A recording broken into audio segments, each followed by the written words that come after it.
어떤 외국계 기업에서 직원을 채용했습니다. 공석은 단 한 자리뿐이었는데 1차 필기시험과 2차 면접을 거친 후 최종적으로 5명의 지원자만 남았습니다. 인사과 책임자가 3일 내로 결과를 알려주겠다고 말하자 지원자들은 각자 집에 돌아가 초조한 마음으로 기다렸지요. 다음 날 한 여성 지원자가 회사로부터 다음과 같은 내용의 문자 메일을 받았습니다. 우리 회사에 지원해 주셔서 감사합니다. 그러나 안타깝게도 귀하께서는 이번에 채용되지 못하셨습니다.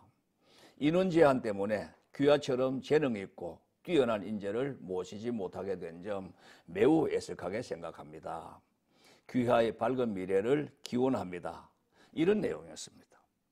그녀는 마음이 아팠으나 한편으로는 이 진심 어린 위로의 감명을 받았습니다. 그래서 다음과 같이 짧은 답신을 적어 보냈습니다. 괜찮습니다. 앞으로 회사에서 하시는 모든 일이 성공적으로 이루어지기를 기원합니다. 비록 불합격이나마 알려주셔서 감사합니다. 이렇게요.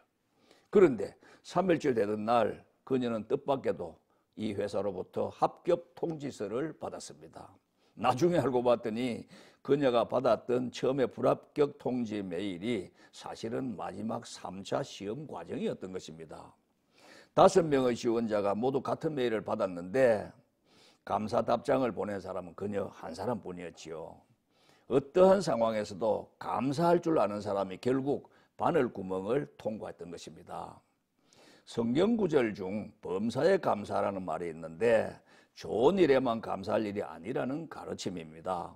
굳은 일과 슬픈 일과 실패한 일과 불행한 일이 모두 포함되어 있습니다. 감사란 말은 그 자체만으로도 엄청난 능력을 지니고 있습니다. 또 다른 사례를 하나 보겠습니다.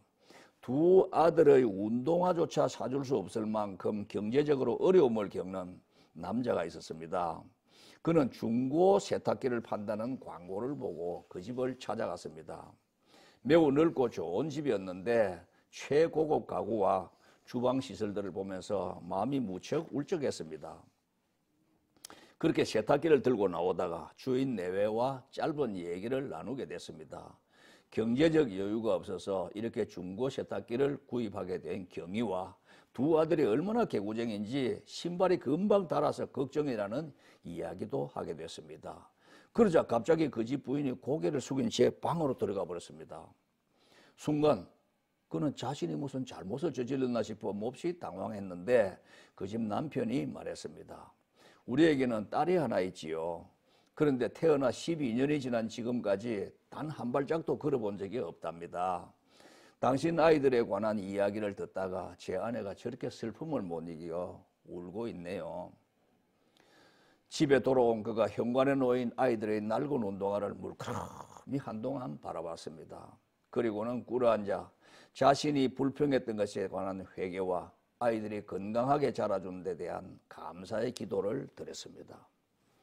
달팽이는 빨리 달리는 노루를 부러워하지 않고 느긋하게 유영하는 해파리는 빠르게 비상하는 종달새의 날개짓에 신경 쓰지 않습니다.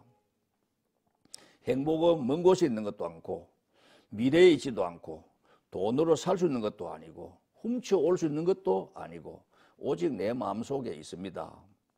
누군가는 지금 이렇게 간절히 기도합니다. 제발 걸을 수만 있다면, 일어설 수만 있다면, 들을 수만 있다면, 볼 수만 있다면, 말할 수만 있다면, 숨 쉴 수만 있다면 더 큰 복은 바라지 않겠습니다. 이렇게요.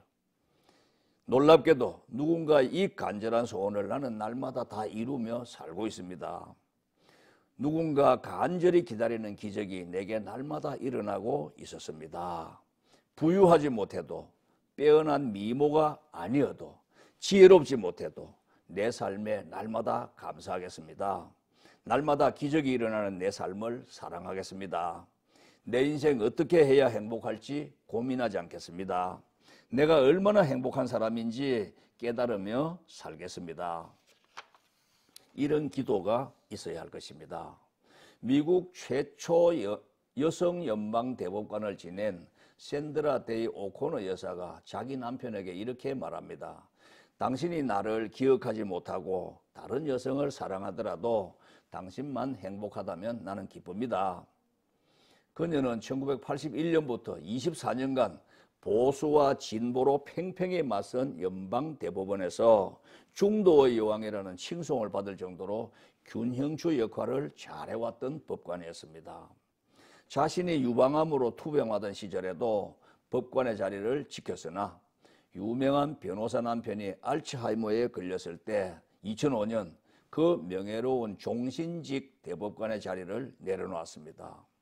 남편이 기억을 잃고 부인마저 몰라보는 형편에 이르자 곁에서 더 많은 시간을 보내려고 은퇴한 것이지요. 그런데 남편이 요양원에서 다른 여자 환자를 만나 그만 사랑에 빠졌습니다.